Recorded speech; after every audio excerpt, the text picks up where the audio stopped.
Heroine ఇద్దరు మీ ఇంట్లోనే ఉన్నారు. సో, వారిని మాట్లాడవలసిందిగా రిక్వెస్ట్ చేస్తున్నాం. Thank you. మీడియా మిత్రులకు, ఇక్కడికి విచ్చేసిన గెస్ట్‌లకి అండ్ ఈరోజు ఈ సినిమాని ఆశీర్వదించడానికి విచ్చేసినటువంటి అతిరథ మహారథులందరికీ నా పాదాభివందనాలండి. చాలా సంతోషంగా అనిపించింది. ఈ మధ్య కాలంలో ఇంతమంది గెస్ట్‌లని టీజర్ లాంచ్ ప్రోగ్రామ్‌లో ఇంత గొప్ప గొప్ప వాళ్ళని చాలా రేర్‌గా చూశాను. చాలా మంది వచ్చి ఇక్కడ ఆశీర్వదించడానికి వచ్చారు. చాలా సంతోషం అనిపించింది. ఆహ్, డైరెక్టర్స్ నాగేశ్వర రెడ్డి గారు గాని, దశరథ్ గారు గాని, అలాగే కెమెరామెన్ సెంధిల్ గారు గాని, కళ్యాణ్ అన్న గాని, దాము అన్న గాని, ఇక్కడ గోపి వెంకటేష్ గారు గాని, మనా చౌదరి గారు ఎంతోమంది గొప్పవాళ్ళు ఇంకా చాలా మంది. ఇంతమంది కదిలి ఇక్కడికొచ్చారంటే డెఫినిట్‌గా మీరు ఆటోమేటిక్‌గా ఒక సక్సెస్ సాధించినట్టే సార్ ఇండస్ట్రీలో. ఈ 'ఏ చికిత' సినిమా మా పాప ఇట్లా యాక్ట్ చేస్తుందని తెలిసి ధనరాజు గారు నాకు ఫోను చేసి ఆఫీస్‌కి పిలిచి మొత్తం కథ చెప్పారండి. నేను మా పాప ఇద్దరం ఎగిరెగిరి నవ్వుకున్నామనమాట ఫస్ట్ హాఫ్ అంతా. ఫుల్ ఎంజాయ్ చేసాం ఇద్దరం మొత్తం స్టోరీ వింటూ. ఎంత కామెడీ అంటే అందులో తను చేసిన క్యారెక్టర్ అయితే ఎక్స్ట్రార్డినరీ. ప్రతి సీన్ బాగా రాసుకున్నాడు. నేను తనకి అప్పుడే చెప్పాను. 'త్రివిక్రమ్' గారు లాంటి రైటర్ మళ్ళా రావట్లేదు ఇండస్ట్రీకి అని. తనలో ఒక 'త్రివిక్రమ్' లాంటి రైటర్ ఉన్నాడు. 'పూరి జగన్నాథ్' లాంటి రైటర్ ఉన్నాడు. 'దశరథ్' గారు లాంటి రైటర్ కూడా ఉన్నాడండి. సెంటిమెంట్ కూడా అద్భుతంగా రాసాడు. అండ్ ఇప్పుడు ఇండస్ట్రీలో నడుస్తుందేంటంటే గొప్ప గొప్ప డైరెక్టర్‌లుగా ఉన్నవారు 90% రైటర్సేనండి. ఎవరైతే బాగా రాయగలుగుతున్నారో వాళ్ళే డైరెక్టర్లుగా ఉన్నారు. ఇక్కడే కాదు తమిళ్ గాని, హిందీ గాని, కన్నడ గాని, మలయాళం గాని. సో, డెఫినిట్‌గా ఒక మంచి ఫ్యూచర్ ఉన్న డైరెక్టర్. 'ధన్‌రాజ్' చాలా బాగా రాసుకున్నాడు. ఈ కథే దీనికి హీరో అండి. అండ్ ఇందాక నాగేశ్వర రెడ్డి గారు ఒక గొప్ప విషయం చెప్పారు. పవనిజం ఈ ప్రతి ఫ్రేమ్‌లో ఉంటదని. అండ్ రైతే రాజు అని పెట్టారు. రెండిటికి కనెక్షన్ ఉందండి. పవన్ కళ్యాణ్ గారు ఎన్ని సినిమాలు చేసినా, ఎంత సేవ చేసినా ఆయనకి చాలా ఇష్టమైంది వ్యవసాయం. ఆయనకి రైతంటే ప్రాణం. ఆయన రైతుగా ఉండడం ఇష్టం. సో, ఇది ఒక రైతులకి కనెక్ట్ అయ్యే ఒక అద్భుతమైన కథ అండి.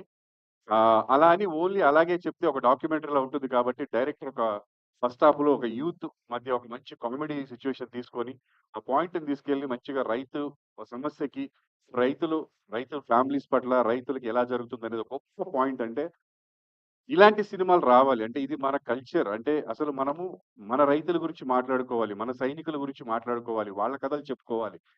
ఏదో ఊహ ఊహకందని కథలు చెప్పేసి ఏదో కోట్లు సంపాదించడం కాదు. పూర్వం మనం మన మధ్యలో జరిగే కథలు చూసేవాళ్ళం. ఈ మధ్య అలా చూడలేకపోతున్నాం. ఎందుకంటే జనాలు చూడట్లేదు. దయచేసి మీడియాని గాని, జనాల్ని గాని రిక్వెస్ట్ చేస్తుందేంటంటే ఇలాంటి సినిమాల్ని బతికించండి. చూడండి. చూడాలి అందరూ. ఎంకరేజ్ చేయండి మీడియా వాళ్ళు. జనాలొచ్చి ఇలాంటి సినిమాల్ని చూడండి. ఎందుకంటే మన కథలు రావాలి. ఈ మధ్య కాలంలో మీరు చూసిన పెద్ద పెద్ద సినిమాల్లో ఎక్కడన్నా మీరు కనపడ్డారా? మీ చుట్టాలు కనపడ్డారా? లేకపోతే మీ నాన్నగారు కనపడ్డాడా? మీ చుట్టుపక్కల ఉన్నవాళ్ళు కనపడ్డారా? లేదు కదా! Of course entertainment that is. Entertainment ఇస్తూ కూడా మన కథల్ని మనం చెప్పగలగాలి. అలాంటి రైటర్లు దమ్మున్న రైటరు మన 'ధన్‌రాజ్.' అద్భుతంగా రాసాడు. వాళ్ళ ఊళ్ళో జరిగిన ఒక కథ. ఒక ఒరిజినల్ కథలోంచి కొన్ని పాయింట్స్ తీసుకొని, అక్కడున్న కొన్ని క్యారెక్టర్స్ మధ్యలోంచి తీసుకొని, దాన్ని ఎంటర్‌టైన్‌మెంట్‌గా ఎక్కడ బోర్ కొట్టకుండా ఒక సినిమాకి టికెట్ తీసుకొని, డబ్బులు తీసుకొనొచ్చిన వాడు, ఏదో ఒక పెద్ద విషయం చెప్పేసి, ఒక పాయింట్ చెప్పేసి నువ్వు చూడు అంటే చూడరు. అది లేకుండా ఎంటర్‌టైన్‌మెంట్ వేలో చెప్తూ, ఒక అద్భుతమైన మ్యూజిక్‌ని అందిస్తూ, గొప్ప పాటల్ని ఏదో పాటలు 5 పాటలు పెట్టాలని కాకుండా సిట్యుయేషన్‌కి తగ్గట్టుగా ఒక 3 పాటలు కరెక్ట్‌గా వచ్చినాయి. 3 పాటల్ని పెట్టి అండ్ ఆర్టిస్ట్‌లను కూడా ఇదేదో ఆహ్, వాళ్ళని పెట్టి బిజినెస్ చేయాలి ఇలా కాకుండా ఎవడు సూట్ అవుతాడో వాళ్ళని సెలెక్ట్ చేసుకొని పెట్టుకున్నారు ఇందులో ఈ సినిమాలో. గొప్ప విషయం ఏంటంటే ఇందాక దేవి గారు చెప్పినట్టు 3 కెమెరాలుంటాయి. నిజంగా బాగా యాక్ట్ చేయగలిగిన వాడే ఈ సినిమాలో చేయగలిగాడు. ఈ సినిమాలో చేసిన ప్రతి యాక్టర్ అద్భుతమైన యాక్టరే. ఎందుకంటే నేర్చుకొని చెప్పాలి. ఇప్పుడు ఏదో పక్కన ప్రాంప్టింగ్ ఇస్తుంటే చెప్పేసి తర్వాత రిలాక్స్ అవ్వడం కాదు. ఎందుకంటే 3 కెమెరాలు రన్ అవుతుంటాయి. ఎక్స్‌ప్రెషన్ క్లోజ్‌లో క్యాచ్ అవుతది. వైడ్‌లో క్యాచ్ అవుతది. అంజి గారు మామూలుగా ఉండదు వర్క్ అంజి గారితోటి. సీరియస్‌గా హిట్లర్‌లా ఉంటారు ఆయన సెట్‌లో. బయట ఫ్రెండ్‌షిప్ గాని ఆయన సెట్‌లో హిట్లర్. ఎందుకంటే ఆ సీరియస్‌నెస్ ఉండాలి. అంటే నేను ఇండస్ట్రీకొచ్చిన కొత్తలో చూసాను ఇలాంటి వర్క్ స్టైల్. ఈ సినిమాకి ఖర్చు పెట్టిన ప్రతి రూపాయి కూడా మీకు ఫ్రేమ్‌లో కనిపిస్తది. ప్రతి రూపాయి. ఇప్పుడొస్తున్న సినిమాల్లో మీకు సినిమాలో ఏం కనిపించదు. ఇదేంట్రా 100,00,00,000 అయిందంటున్నాడు. 150,00,00,000 అయిందంటున్నాడు అంటాం మనం. ఇది ఎన్ని కోట్లయిందనేది మీకు ప్రతి ఫ్రేమ్‌లో కనిపిస్తదండి. సినిమా కోసమే ఖర్చు పెట్టారు ప్రతి పైసా. ఎక్కడ వృధా పోలేదు.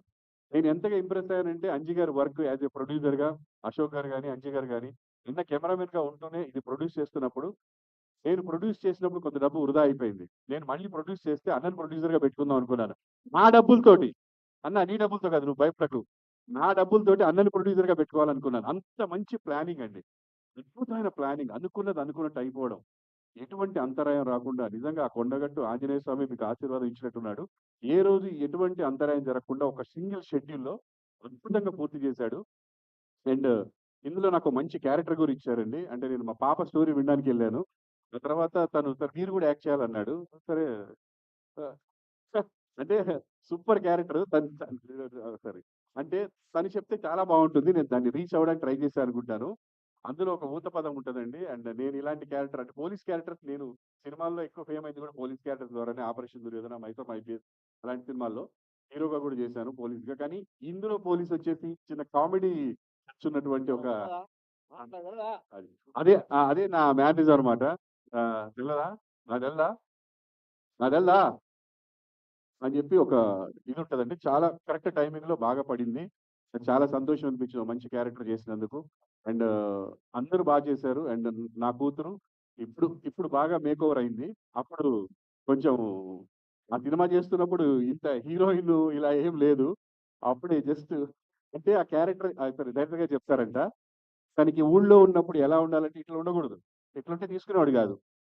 ఎలా ఉండాలో అలా ఉంది ఆ సినిమాలో. ఆ పల్లెటూరులో పెరుగుతున్న ఒక అమ్మాయి, బావ మీద ప్రేమతో ఉన్న అమ్మాయి, ఆ వచ్చి రాని ఇంగ్లీష్ మాట్లాడుతున్న అమ్మాయి. అలా ఉండాలని చెప్పి కొంచెం లావు గూడా అవ్వమన్నారు అప్పుడు. నేను టెన్షన్ పడ్డాను. హీరోయిన్‌గా చేయాలనుకుంటుంది మళ్ళా లావైతే ఎలారా బాబు అని. అంటే అలాగే ఉండాలి సార్ నేచురల్‌గా అని చెప్పి.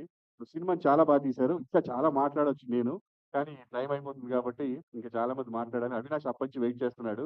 ఏంట్రా బాబు ఈడు నేను మా తమ్ముడు కోసం వచ్చానా, ప్రభాకర్ కూతురు కోసం వచ్చానా అన్నట్టుగా ఉన్నాడు ఆడు. మీ తమ్ముడు కోసమే. మీ తమ్ముడు చాలా చేశాడు అవినాష్. అద్భుతంగా చేశాడు. వాడికి మంచి బ్రేకొస్తది. అండ్ గ్యాంగ్ అందరికీ బ్రేకొస్తది. థాంక్ యూ అందరికి. ఇంకా ఎస్పెషల్లీ సాంగ్స్ అన్న నీ గురించి ఎంత చెప్పినా తక్కువే. ఏ ఫంక్షన్‌లో చెప్పినా తక్కువే. ఫ్యూచర్‌లో మీతో నేను వర్క్ చేయాలని కోరుకుంటున్నాను మనస్ఫూర్తిగా. యాస్ ఎ డైరెక్టర్‌గా మిమ్మల్ని మ్యూజిక్ డైరెక్టర్‌గా నేను పెట్టుకొని చేయాలని నా కోరిక. ఎందుకంటే ప్రతి సాంగ్ నాకు నరాల్లోకి ఎక్కేస్తున్నాయి మీవి. ఏ సినిమాలో విన్నా మీ ప్రైవేట్ సాంగ్స్ కూడా. అండ్ అందరికి ఆల్ ద వెరీ బెస్ట్. గరుడ వేగ అన్న, అంజన్న అండ్ అశోక్ గారు మీ ఇద్దరికి బాగా డబ్బులు రావాలి. ధనరాజు గారు లెక్కలేస్తూ ఉండాలన్నీ. సో, అందరికి all the best. Thank you so much. మళ్ళొకసారి అతిరథ మహారథులు గెస్ట్‌లందరికీ చాలా థాంక్స్ అండి. ఈ సినిమాని ఆశీర్వదించడానికి వచ్చినందుకు. Thank you. Thank you sir. Thank you so much. Director Raj Narendra గారిని సాదరంగా వేదిక మీదకి ఆహ్వానించేస్తున్నాము. Hearty welcome to you on to the stage sir. Director